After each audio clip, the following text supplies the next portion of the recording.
Hey physios, welcome back my channel Believe in Therapy. I am Neha and today's we are discuss about PT management of college fracture. तो आज हम पढ़ने वाले हैं PT management college fracture को, जिसे हम अनुदय नेम से पटाव फ्रैक्चर भी बोलते हैं। तो इसमें क्या होता है, मोस्टली फ्रैक्चर देखने को मिलता है हमारे distal end of radius bone. तो यहाँ पे जो हमारा कॉर्टिको कैंसलर जंक्शन होता है रेडियस बोन का, वहाँ पे देखने को मिलेगा कि डॉर्सल टिल्ट या डिस्प्लेसमेंट हो गया। तो ये क्यों हो जाता है, इसका मोड ऑफ इंजरी क्या होता है? Mode of injury fall of an out stretch hand with the extension of a wrist joint. Range जो रहेगी फ्रॉम 40 टू 90 डिग्री एंगल के बीच में, एवरेज जो रहती है 60 डिग्री एंगल। तो रिस्ट हमारा एक्सटेंड कर जाता है, डॉर्सीफ्लेक्स कर जाता है 60 डिग्री के एंगल के आसपास। तो इसमें क्या होता है कि हमारे जो जंक्शंस होता है, जहाँ पे कॉर्टिको कैंसलर जंक्शन होता है, वहाँ पे डिस्ट जो रेडियस बोन है वो टिल्ट हो जाती है। तो हमें डिनर फॉग डिफॉर्मिटी भी देखने को मिलती है। तो डिनर फॉग डिफॉर्मिटी क्या होती है? नॉर्मली जो हमारी रेडियल स्टोरेज प्रोसेस होती है वो कि हमारी अल्नर स्टोरेज प्रोसेस से लोअर होती है। बट जब डिस्प्लेसमेंट हो जाता है कॉलेज फ्रैक्चर का, दोनों का लेवल है वो सेम हो जाता है। जिसे जिसमें हमें एक जैसे हम ऑब्जर्व करेंगे तो हमें एक डिनर फॉग डिफॉर्मिटी देखने को मिलेगी, जो डिनर फॉग हमारा होता है उसकी तरह से। तो इसमें कुछ क्लिनिकल फीचर होते हैं पेशेंट की जो कंप्लेंट रहती है, लाइक जैसे पेन है, स्वेलिंग है रिस्ट जॉइंट पे, टेंडरनेस है, डिफॉर्मिटी है रिस्ट जॉइंट पे, पेशेंट को पेन हो रहा है रिस्ट मूवमेंट करने में। तो ये सारे पेशेंट के क्लिनिकल फीचर्स रहेंगे। So according to the patient condition हम गोल को सेट करेंगे। तो गोल में हमारे सबसे पहले दो टाइप के फेज होते हैं, एक इमोबिलाइजेशन फेज होता है, एक मोबिलाइजेशन फेज होता है। तो बिफोर सर्जरी हम इमोबिलाइजेशन फेज में रखेंगे पेशेंट को, जिससे कि हो सकता है यदि थोड़ा बहुत पेशेंट का डिस्प्लेस हुआ है तो वो हम फिजियोथेरेपी के द्वारा या हम कुछ ब्रेश एंड स्प्लिंट है उनका यूज़ करके पेशेंट को फिर से उसको ठीक कर सकते हैं।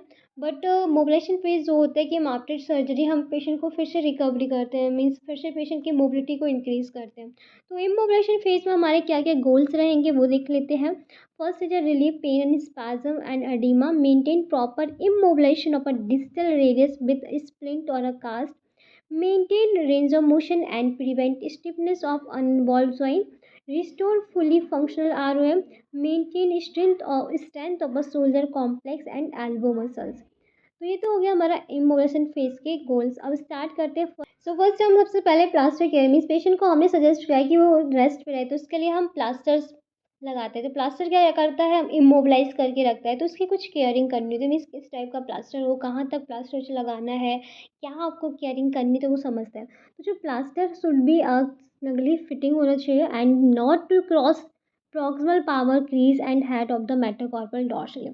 मीन्स इतने हमारे जो मेटाकार्पल्स होते हैं, हेड ऑफ द मेटाकार्पल्स, वहाँ से आगे क्रॉस नहीं होना चाहिए।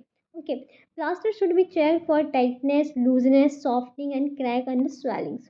क्योंकि सॉफ्ट टाइट ज़्यादा ना हो, टाइट रहेगा तो हमारी नर्व कंप्रेस होती रहेगी, पेन हो जाएगी, स्वेलिंग हो जाएगी। लूजनेस ज़्यादा ना हो तो इमोबिलाइज नहीं रहेगा। तो ये चीज़ आपको चेक करना है। The sling should be check particular for slackness and padding near the neck. ये पेशेंट जो स्लिंग्स है वो ज़्यादा खिसकता ना हो, या और उसका पैडिंग होना चाहिए नेक के एरिया पे, नहीं तो नेक के एरिया पे इंजरी हो सकती है पेशेंट को। Okay. Dependent oedema should be treated by hand elevation and retrograde massage by milking swelling from the fingertip to the palm।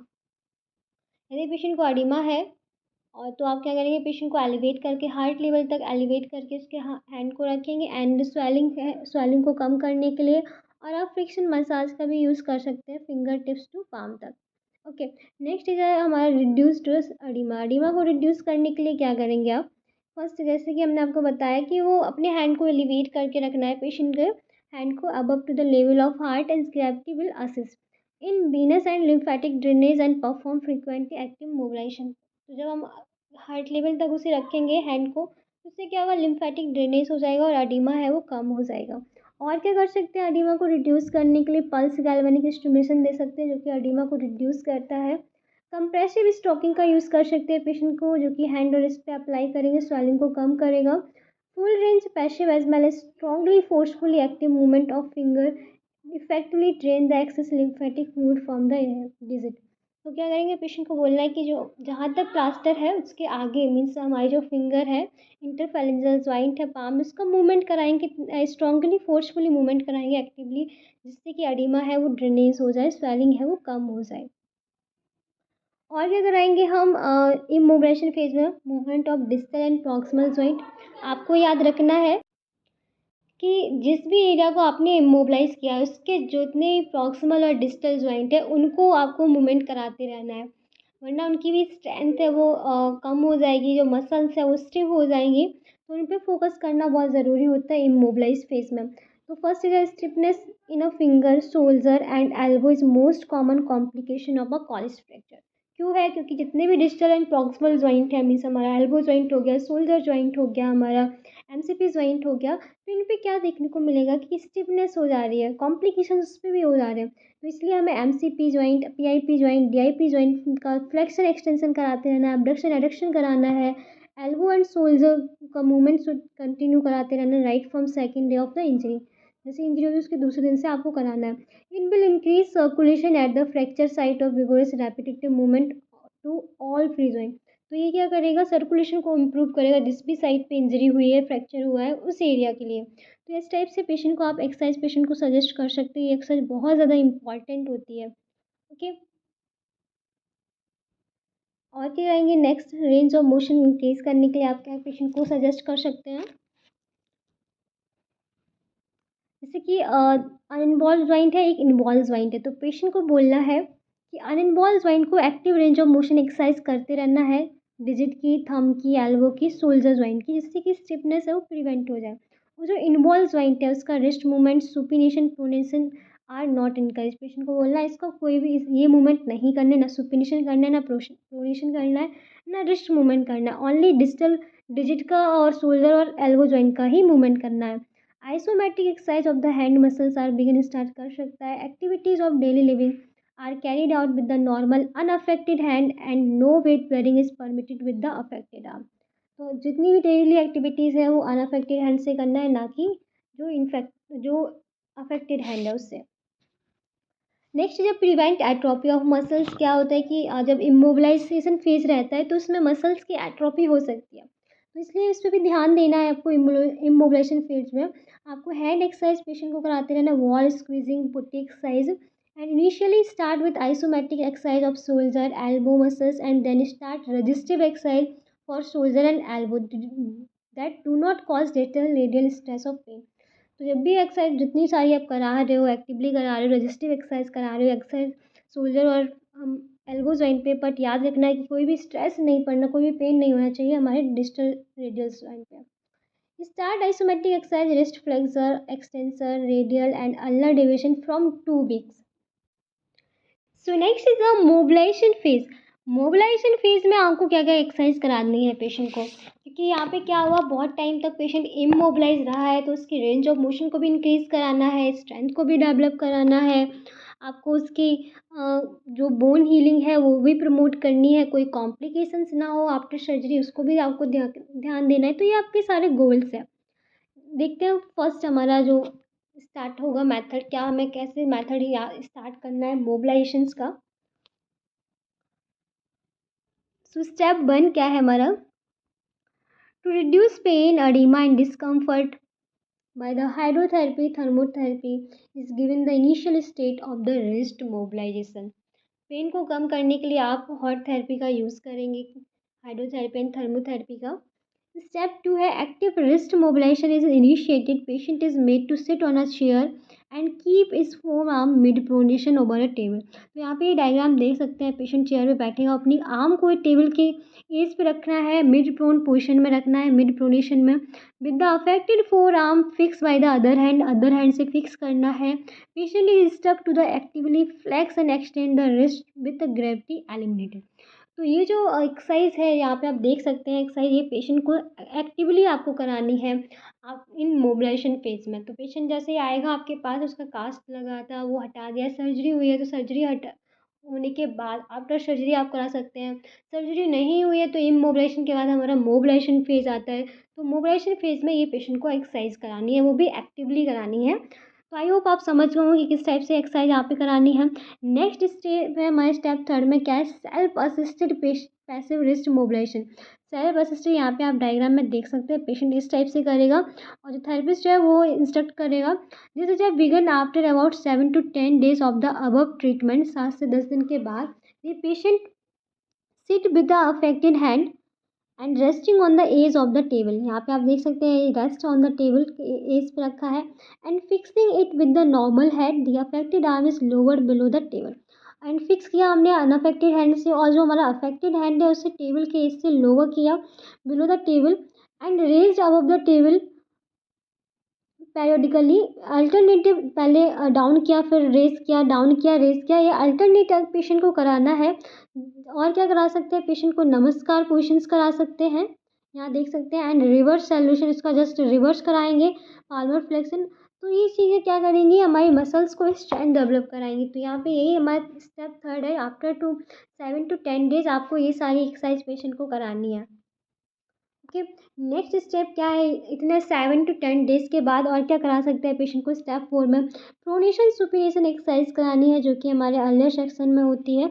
Okay, next step 5, exercise through activity like a turning the key turning, door knob, scoping bean and putting them in a box etc.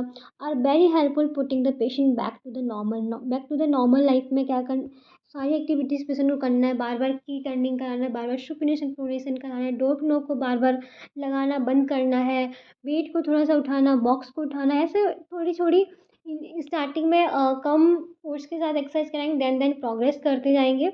So next step में क्या हम exercise कराएंगे to improve the grip and writing skills, ulnar division exercise. And step 7 is a muscle strength gentle resistive exercise like ball squeezing is encouraged. तो ये सारी exercise हमारा एक method है मोबिलाइजेशन का, फर्स्ट स्टेप टू 7 स्टेप तक ये था। एंड क्या करा सकते हैं, रेंज ऑफ मोशन को और ज़्यादा इंक्रीज कराने के लिए आप बीच बीच में ये एक्सरसाइज भी करा सकते हैं। To reduce joint stiffness active assistive as well as gentle passive range of motion are initiate during the early rehab phase. ये जो कि उसमें हमने इंक्लूड नहीं किया है वो हमारे कुछ पॉइंट हैं। Start with forearm supination pronation and wrist flexion extension range of motion exercise, जो कि हमारी मोबिलिटी को इंक्रीज करती है। Active motion of the ipsilateral shoulder and elbow are use to avoid frozen shoulder और elbow throughout the post operative rehabilitation. Scar massage help limit adhesion in the area of incision, जो static exercise करा रहे हैं वो hold रखेंगे 10 to 30 minute, repetition 3 to 6 time है।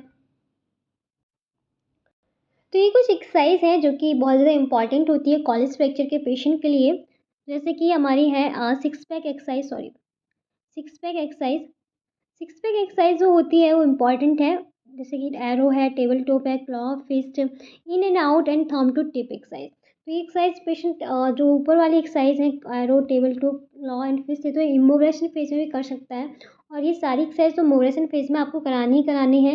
ये तो हमने स्टार्टिंग में भी डिस्कस की हुई थी, ये एक्सरसाइज बहुत इंपॉर्टेंट होती है। मसल्स एट्रोफी को ड्रिपनेस बनाती है, अडीमा है, स्वेलिंग है, उसे कम रखती हैं, सर्कुलेशन को अच्छा इंप्रूव कर देती है। तो इसलिए इमोबिलाइजेशन फेज में भी और मोबिलाइजेशन फेज में ये एक्सरसाइज पेशेंट को करनी ही करनी होती है। ये आप होम एडवाइस पेशेंट को बता सकते हैं। ये कुछ है जो कि मोबिलाइजेशन फेज में करते हैं। रिस्ट का active range of motion, wrist का stretch, wrist extension strength exercise, wrist flexion stretch exercise, pronation supination, wrist flexion exercise, wrist extension exercise, grip strengthening. तो ये पेशेंट को आपको होम एडवाइस करने की, पेशेंट घर पे पेशेंट को किस टाइप से करना है।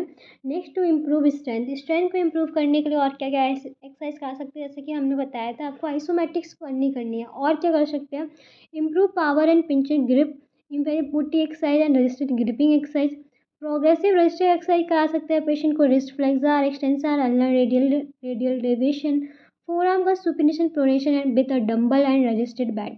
ओके, डंबल का स्टार्टिंग में कम वेट रखेंगे, धीरे धीरे प्रोग्रेस कर देंगे, वेट को बढ़ा देंगे।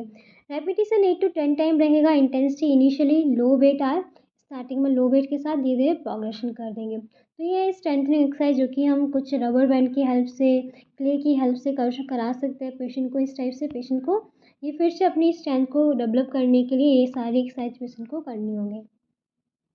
लास्ट जैसे हमारा रिस्ट मोबिलाइजर, एक रिस्ट मोबिलाइजर आता है जो कि हम यूज़ करते हैं। रिस्ट का जितने सारे रिस्ट पे मूवमेंट होते हैं, फ्लेक्शन एक्सटेंशन हो गया, डेविएशन हो गया, रोटेशन हो गया, तो ये सारे मूवमेंट को एक मोबिलाइजर कराता है। All the movement of the wrist can now mobilise using a wrist mobiliser. This instrument is use friendly for suppose to give better result. तो आई होप आप समझ गए होंगे कॉलेज फ्रैक्चर के बारे में। तो वीडियो आपके लिए हेल्पफुल है तो प्लीज़ वीडियो को लाइक करें, चैनल को सब्सक्राइब करें। कोई भी क्वारी होती है तो कमेंट बॉक्स में कमेंट करके पूछ सकते हैं। Thank you so much and keep supporting me.